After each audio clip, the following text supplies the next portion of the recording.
Hello and welcome to another ATP Geopolitics video with myself, Jonathan M.S. Pearce. This is Ukraine War news update, the first part thereof, notwithstanding my breaking news piece that I released this morning concerning the sinking of the Sergei Kotov. This is the first news piece for the 5th of March 2024. Let's go to where we normally start. Ukrainian general staff figures for the Russian losses for the day before. All the usual caveats apply. You can find them in the description to the video below. So 1,070 personnel lost is a high number for the Russians, over 1,000. 9 tanks, just a snip above average. Armoured personnel vehicles, 28. And artillery systems, 48. Those are large numbers in those categories. Artillery systems, that's about 3 times the average. Armoured personnel vehicles, about twice the average. 3 multiple launch rocket systems. And 2 anti-aircraft warfare systems. High numbers in both categories. Although they're small numbers there, they're still above average for both. 49 vehicles and fuel tanks is a heavy loss for the Russians, logistically speaking, and 9 pieces of special equipment will hurt them too. So that's a heavy day for Russian losses, as ever. What are the Ukrainian losses? And that's the golden question, isn't it? If we go to Bill's dashboard of statistics at ukrainewarstatistics.com, which he's put together, we can compare the averages, mean averages, medians and whatnot to the daily statistics. I just want to point you towards some other decent representations of what's going on here. Daily changes in occupied territory. I just want to point out that the losses at the moment suffered in Avdiivka, so we have some fairly small blips there. That's, I think, pertaining to what's taking place in Avdiivka, February the 16th there. We're on to March the 5th now. They still don't compare to the counter-offensive territory gained by the Ukrainians back in September of last year, and then going back to June, and so on and so forth. So it's about perspective. Yeah, Avdiivka was a terrible loss for the Ukrainians in many ways, but it still doesn't overcome what the Russians lost in the counteroffensive. So this is, I guess the big question is this the Russian counteroffensive? Are they building up for something a lot bigger? Do they have the capacity to do something a lot bigger? Of course, all of the territory exchanges that I'm talking about over the last year or so pale into insignificance compared to the original invasion, and then indeed what Ukraine took back in taking Kharkiv and then taking back Kherson as well. So yeah, perspective is important, but neither side has done too much with regard to territory over the last year and a half or so. Right, okay, moving on to Andrew Perpetua's lost statistics, and we can see that it's a day of almost parity there. The Russians losing a little bit more than Ukrainians, but that's not the ratio the Ukrainians would want or need. If we look at the value of their losses, some surveillance and comms equipment, range of artillery pieces, tank, BTR, BRDM, infantry or armoured fighting vehicle, a couple of M113 APCs. In fact, one has been captured. And then a number of destroyed civilian vehicles and a few unknown bits of kit as well. Lancet hitting an unknown vehicle. They claim it's a Gepard, but there's absolutely no proof that it is at all. So I don't think there's anything to worry about too much in terms of the Ukrainian losses. They're fairly standard losses. When we look at the Russian losses and try and get an idea of whether they have lost higher value equipment, I think they have. So 4 bits of surveillance and comms equipment, an air defense system, a Strela 10, that's a short-range air defense system, or SHORAD. That is obviously a high-value piece of kit. Then we have a number of bits of artillery, nothing too crazy there. But coming on to the tank losses, there are 2 T-90Ms that have been abandoned. They are the best tank that Russia has. In fact, interesting that the Russian chap in charge of Rostec has come out and said the Armata T-14 is too expensive for them to commit to the war. So it's cheaper and more effective for them to buy T90s or make T90s than it is to make T14 Armatas. So that's a glaring admission there, I think. T90Ms though, I keep mentioning that they didn't have too many of these at the beginning of the war, about 100 of them, and I was wondering how many had been taken out. Someone told me, it might have been Thierry actually, told me that the Oryx stats show that they've lost the full complement of what they started the war with, which would indicate that they are making new T90Ms, which would be no surprise. You'd wonder whether they have the full complement of tech on board. But I do need to confirm that. As I say, only 100 were in service at the beginning of the war, and some months ago, a good deal of time ago, about 45% of them had been taken out. So it wouldn't surprise me if now the full 100% have been attrited away. So yeah, a couple of T90Ms, T72s, some BMPs of varying types, and BTR in the infantry fighting vehicle list. And then we get down to trucks and civilian vehicles. Also added here, those Desert Cross golf carts, as my American friends like to say, instead of we just call them golf buggies or whatever. They are small, light jeeps that can be used across, I guess. Well, one claim is they might be able to use them across minefields because they're lighter and might not trigger some of the pressure mines. I don't know. Others have said that it allows 4 Russian soldiers to be firing in 4 different directions, basically, when they're attacking, which can be really useful. So it might be that they're using them because they are the best thing to use in the circumstances, or they might be using them because they have no other option, are running out of APCs and infantry fighting vehicles. So who knows? Okay, as mentioned, there was a breaking news update earlier concerning this patrol ship, the Project 22160 Sergei Kotov, that was destroyed around Feodosia, relatively close to the Kerch Bridge, and that was taken out by 5 Magura V5 USVs, unmanned sea vehicles, and this is a massive loss for the Russians. It's another naval ship that has been destroyed.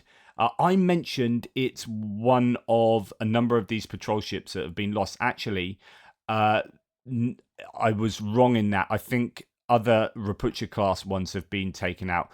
This class of boat or ship has only been damaged previously, I think. Sergei Kotov became the first ship in its class destroyed by the Ukrainian forces in previous drone attacks. It had been damaged, so I thought Sergei Kotov had been struck before, but returned to service after repairs. There are 3 more active Project 22160 patrol ships of Vasily Baikov, Dmitry Rogachev, and Pavel Derzhavin, with 2 more ships under construction. So there you go. This claims that it has a crew of 28 to 80. I did hear 32 plus 8. There are different claims. 94 meters long, 14 meters wide, armed with various guns and caliber cruise missiles. So that's, if that is a cruise missile carrying ship, then that's definitely a benefit for the Ukrainians to have taken that out. Really, really is. Now, I talked about it having a Tor Tor air defense system on its helipad. Now, the claim coming out is it was definitely a helicopter that went down with it. Russian Ka-29 helicopter has been destroyed during the attack on the ship. Now, I was just trying to work out what would be worse for the Russians. And taking out an air defense system around Feodosia would be really useful. Taking out a helicopter, I don't know how useful. I don't know how they use that type of helicopter, to be honest. If the pilot goes down with that helicopter, then that could well be more useful. Obviously, helicopters are high value bits of kit. I'm just wondering, value isn't necessarily about how much these things cost.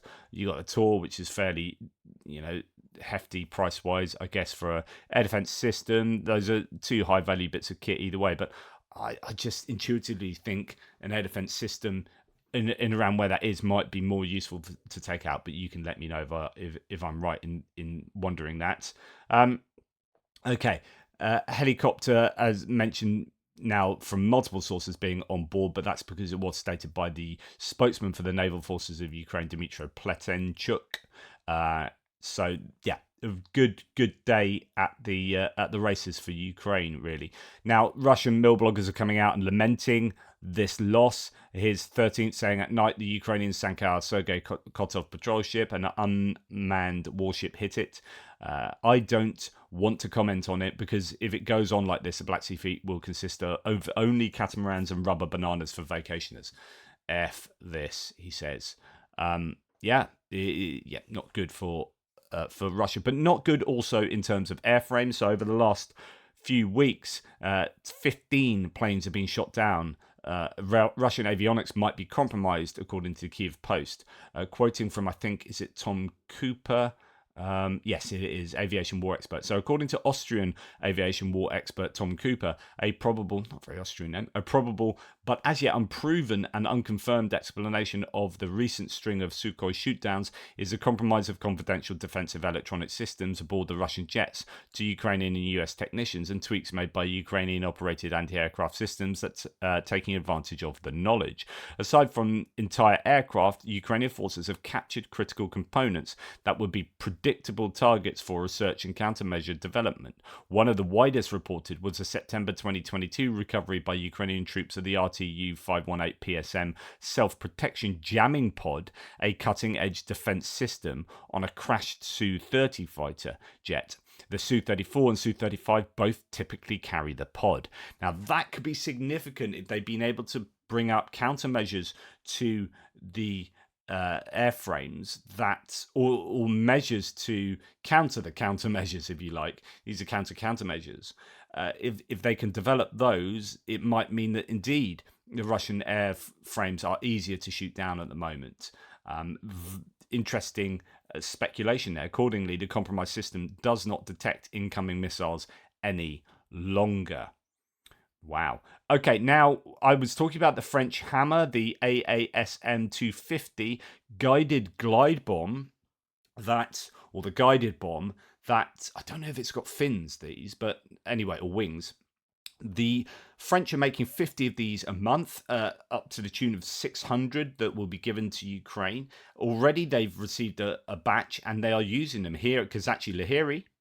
So Cossack camps on the Dnipro River, very close to Krinky. The French-supplied Hammer guided bomb has struck a Russian base there. That is significant, as that went fairly viral last night because of the use of these French munitions and them being pretty effective. Now, to add to this, the Russians appear to be receiving quite a lot of HIMARS attention. The Ukrainians using them in a number of different contexts. Yesterday at 4 o'clock, the Russian command center of the 70th Guards Motorized Rifle Regiment was hit in occupied Zaporizhia by HIMARS. It is reported that many officers gathered, including the commander, waiting for Russian channels to start reporting on the dead and injured. Now, I don't know the fallout of that, but that's a fairly typical use, but one that we haven't seen so much recently, which is HIMARS being used to take out command and control bases and large logistics areas in occupied territories like Zaporizhia. We've seen a couple of training and award ceremonies, training dues be taken out by HIMARS recently. But it appears that also, as you can see, holy macaroni. Sorry about that for anyone who values their eardrums. The arrival of two MLRS, so one presumed HIMARS, might not be, but similar, Mars 2 maybe, at Russian positions in the southern part of Orlivka. So these are HIMARS or similar being used to help defend the western reaches of Avdiivka, or the villages to the west of Avdiivka. Something that has been mentioned recently, and HIMARS really are the replacement. That's the intention in their design criteria, a replacement for artillery. But of course, the cost of the rockets, you can argue that actually it's better to use artillery.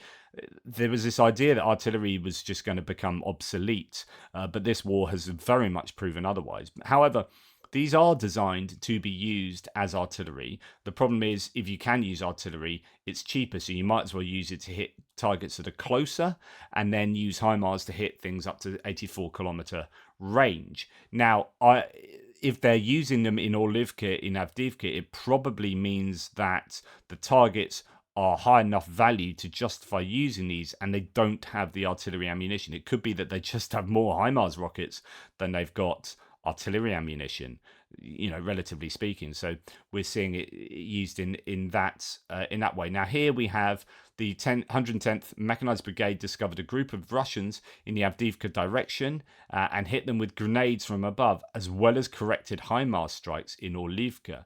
So that could be the same strikes or similar strikes being used in that Orlivka Avdiivka direction, and HIMARS being used in unison with other, almost like a combined arms defensive bit of activity.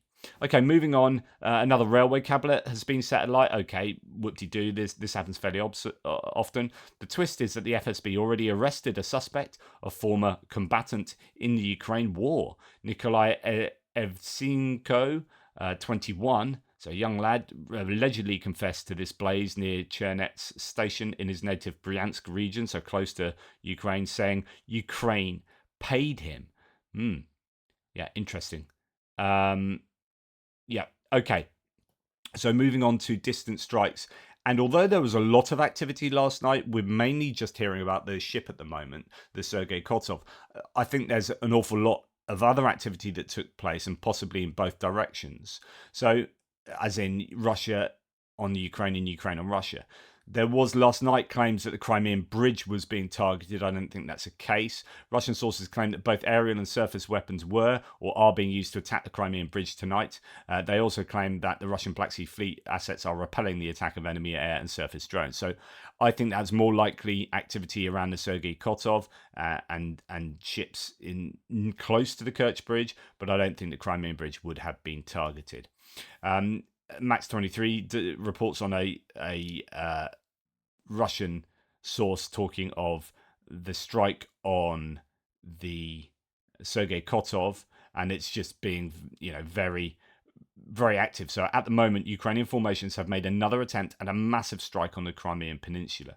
To carry out the strikes, both aerial drones, UAVs, are used to destroy ground targets, and unmanned boats are used to attack ships of the Black Sea Fleet. Another goal is the Crimean Bridge. So a lot of activity there last night, still waiting to hear of the finer details. Now, outside of the Crimean area, the Gubkin oil depot was attacked in the village of Dove in Belgorod region in Russia, just over the northern border of Ukraine. A fire broke out on the territory of the enterprise. The regional authorities confirmed that a fire broke out on the infrastructure facility as a result of the explosion, but there were no casualties. And actually, that was still blazing this morning. Very thick black smoke, as you can see there.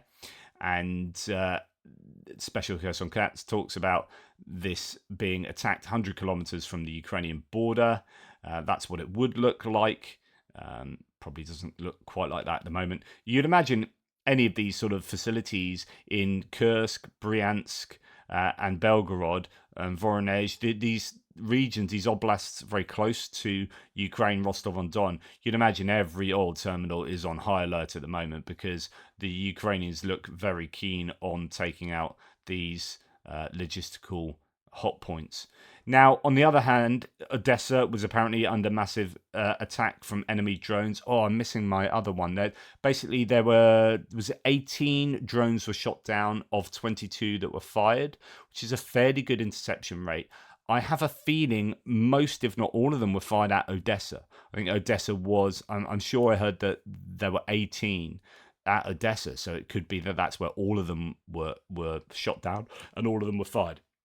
I could be wrong on that though. So expect some fallout coming from Odessa, because even if you shoot 18 down of 22, those 18, unless you're shooting them over the water, are generally going to find themselves hitting something, or have a high probability of hitting something civilian or commercial or industrial. Right, okay, moving on to other bits and pieces. So we have Ukraine's marine drone operators are no longer hostage to Elon Musk's Starlink, says Tim White. That's the biggest revelation in his fascinating in-depth feature on Magura drones. So we just heard about those Magura drones. They're using them in Feodosia. They can get all the way around Crimea, and they are no longer using Elon Musk's Starlink to do that. They have alternate systems because of the issues with Starlink. So anyway, good news that there's a workaround there. Now, talking about the leaked audio of the German military men talking about Taurus, talking about strikes on the Crimean Bridge, and then also dropping the Brits in it as well. There's a good article in The Guardian that sort of talks about what happened, how did it get leaked. The Germans are now saying it's that chap from Singapore who was doing it on WebEx that was to blame. But anyway, it's pretty embarrassing for Germany. What's interesting today is that I don't think I've got it here. I think I've got it for the geopolitics section. But Maria Zakharova, the foreign ministry spokeswoman for the Kremlin, has said that the German journalists are possibly facing expulsion. So actually, what Russia have done by releasing this is almost certainly not going to work in Russia's favor. So yes, okay, we now know that British forces operate in Ukraine, but we knew that from what Scholz had already said, and it was confirmed in this intercept, I think. And we know that the Germans have got plans for Kerch Bridge and so on and so forth. But I think releasing that into the public, that doesn't change the capabilities. It doesn't change what they've said. What they've said is what they've said, right? So the fact that people know it is kind of irrelevant. And it only feeds into a calculation of escalation or not. So does Russia releasing this intercept make it more likely that Germany are going to ramp up support for Ukraine, or less likely? Will this make Germany afraid of Russia so that they do less? Well, actually, if then Maria Zakharova is going to threaten German journalists with expulsion, then actually this is only going to wind up the Germans. This is only going to feed into their desire to commit more to Ukraine's assistance. So I think this is just not very good, just not a very sensible thing for the Russians to have done. When it comes to mission planning, I know how the English do it, the German commander tells his subordinates on a call, as well as working with advisors back home. The British, quote, also have a few people on the ground. They do that, the French don't, a rare occasion that the presence of UK troops in Ukraine has been discussed. Now, Scholz had dropped in the English or the British and the French. This one drops in the British, but actually kind of exonerates, but seems to indicate that French might not be on the ground in Ukraine. So that is an interesting angle that I wasn't aware of. Now, just talking about British troops in Ukraine, the Ministry of Defence would not confirm specifically whether British troops were helping Ukraine with the use of Storm Shadow missiles, although there have been rumours this was the case for some time. If it is true, then they are still present after the leak. The numbers are likely to be relatively small, although any help provided with targeting is a step closer to being involved in the conflict. A week ago, Scholz himself referred to the presence of British troops in Ukraine helping with target control. I mean, he did with the French as well, and said he could not accept similar for Germany, whether inside or outside the country, because he felt it risked making Berlin a participant in the war. It's likely that Russia was already aware of the UK presence because of comments and leaks from Britain, as well as its own intelligence, and it's not yet led to a significant escalation from Moscow. In other words, the point of releasing this is, okay, maybe indicating that they know that the British are there, but then they knew that from what Scholz said anyway, and their own intelligence would know this. So I don't understand the value of them releasing this intercept for Russia. I think it's got value for allied entities. A careful reading of parliamentary statements showed that the UK reopened its defence section in Ukraine in April 2022. A minister said in July 2023, Britain had troops in the country, quote, to support the UK's diplomatic presence in the country and our training offer to the armed forces of Ukraine. While leaks revealed that the UK has as many as 50 special forces in the country and that Royal Marines had supported discrete operations there, such as restoring the British embassy in Kyiv. Our special forces are all over the world, and to think that they won't be in Ukraine, I'm sorry, you might think, oh, don't tell people, don't say, whatever. Our special forces will be there. And you can bet your bottom dollar the US Special Forces will be there, and you can bet that an awful lot of European Special Forces will be there as well. I am under no illusion that that isn't happening. And I kind of got confirmation elsewhere that the British Special Forces are there anyway. So, this is not like controversial. Well, you might think it's controversial, but the SAS and SBS and British Special Forces in general are operating in so many countries around the world. It's just that they wouldn't be operating in one of the most important wars in the history of the last 100 years. It would be ridiculous, right? Anyway, former Whitehall insiders said they believed the MOD would be irritated, but the leaks were too general to be damaging. Interestingly, at lunchtime, Downing Street's main emphasis was not to complain, but to press Scholz again. Quote, the UK was the first country to provide long-range precision strike missiles to Ukraine, and we would encourage our allies to do the same, a number 10 spokesperson said. So, in other words, rather than being scared about this leak or anything, we're just doubling down and going, come on, mate, provide the tourists, you Egypts. The main benefit to Moscow is to try to publicly exploit the leaks against the German Chancellor, who will nevertheless continue to come under Western and Ukrainian pressure to donate the Taurus missiles. I mean, the problem is, he's going to be under pressure, but he's going to be under pressure to do more for Ukraine. I just think it's a miscalculation from the Russians. And anyway, and not least because in the leak call, the German experts say they believe 10 to 20 Taurus missiles might be able to blow up the Kerch Bridge. Right, moving on. This is who we're fighting against, says Alexei Goncharenko. What is this? Julia Davis here posting some pictures from after Russians retreated from the Kharkiv region. These writings were found in Ukrainian homes. It's not a war crime if you had fun, says one. I will burn their villages with a happy smile. There are only two answers about Ukraine. One, it didn't happen. Two, they deserved it. Both are correct. So basically, just like the Russians are writing on the walls in the Ukrainian homes that they've illegally occupied, that they've committed war crimes. Okay.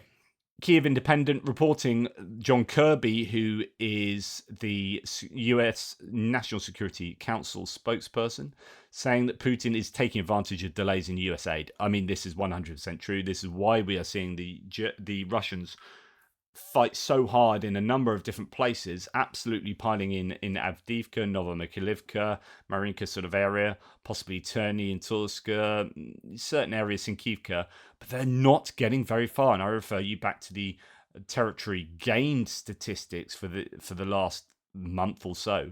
They are struggling. They are losing an awful lot of people. Yes, the Ukrainians are struggling and they are losing people. But the question is, can Russia sustain this momentum? Can they commit themselves to an even bigger offensive move at some point later this year? I don't know. It's looking unlikely. And I think what's really the objective here is to take significant territory by March the 17th, so Putin could go, hey, look how amazing I am.